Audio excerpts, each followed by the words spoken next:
హైదరాబాద్ మెట్రోకు ఇప్పుడు original owners ఎవరు? నిర్వహణ ఎవరి చేతుల్లో ఉన్నట్టు? టెక్నికల్ గా అయితే ప్రభుత్వం చేతుల్లో, కానీ ప్రాక్టికల్ గా మాత్రం ఎల్ఎన్టీ చేతుల్లో. ఎస్, ఈ డైలమాను తప్పించడం కోసమే ప్రభుత్వ రంగంలోకి దిగింది. టేక్ ఓవర్ డీల్ ముగిసి 3 నెలలు అవుతోంది. మెట్రో నుండి ఇంకా ఎల్ఎన్టీ తప్పుకొనే లేదు. వై దిస్ కొలవరెంటూ అధికారులను పరుగులెత్తిస్తోంది టీ సర్కార్.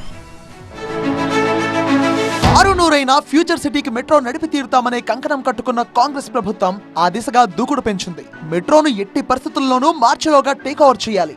మెట్రోకు ఎల్ఎన్టీకి బంధం తెగిపోవాలి. అంతా 100 రోజుల్లో జరిగిపోవాలి. ఇది టార్గెట్.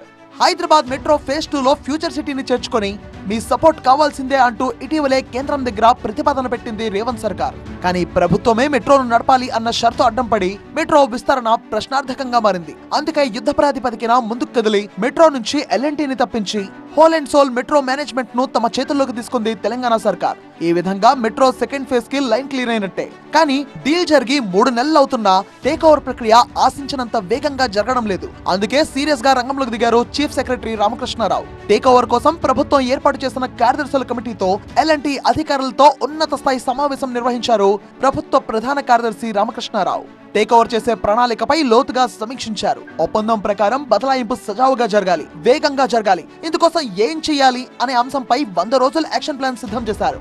ఈ 100 రోజుల్లో ట్రాన్సాక్షన్ అడ్వైజరీ నివేదికను వేగంగా పూర్తి చేసి బదలాయింపు ప్రక్రియను ఫైనల్ చేయాలి. Metro rail operation and maintenance కు సంబంధించిన ప్రతిపాదనలు రూపొందించాలి. నిజానికి మెట్రో టేక్ ఓవర్ డీల్ అనుకున్నంత ఈజీగా ఏం జరగలేదు. రేవంత్ నిర్ణయాలన్నీ సెంట్రల్ మెట్రో యాక్ట్ కు విరుద్ధంగా ఉన్నాయని, ఎల్ఎన్టీ పై కక్ష సాధింపులకు పాల్పడ్డారని అపోజిషన్ పార్టీ ఆరోపించింది.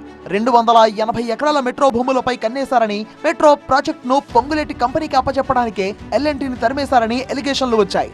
నష్టాల మెట్రోతో ఎలా వేగుతారన్న డిసప్పాయింట్మెంట్లు వచ్చాయి. ఇలా అనేక సవాళ్లు చిక్కుముళ్లు మధ్య ఎల్ఎన్టీ నుంచి మెట్రోను టేక్ ఓవర్ చేసుకుంది రేవంత్ సర్కార్.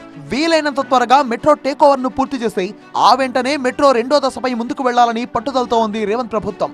దేశంలో 9వ స్థానానికి పడిపోయిన హైదరాబాద్ మెట్రోను మళ్లీ టాప్ పొజిషన్ కు తీసుకురావాలి.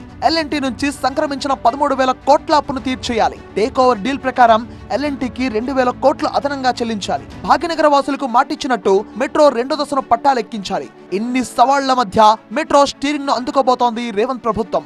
మార్చిలోగా టేక్ ఓవర్ చేసి పూర్తిగా చేజిక్కించుకున్న తర్వాత మెట్రో 2.0 షురూ అవుతుందన్నమాట.